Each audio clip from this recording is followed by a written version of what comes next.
আমরা আমাদের নবীকে সবচেয়ে বেশি ভালোবাসি, যিনি আখিরি নবী, যাকে বলা হয়েছে ওয়ামা আরসালনাকা ইল্লা রাহমাতাল লিল আলামিন।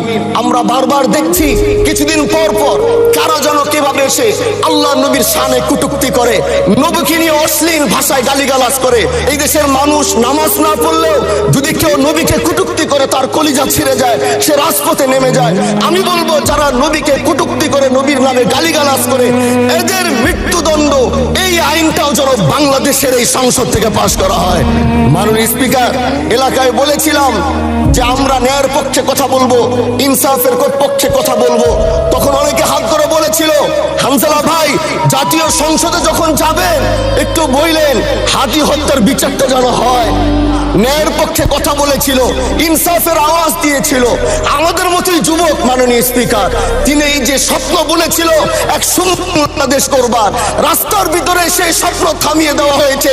এই বিচার যদি না হয় তাহলে আমাদের মতো হামজালাদের নিরাপত্তাও রাস্তায় কেউ দিতে পারবে না মাননীয় স্পিকার।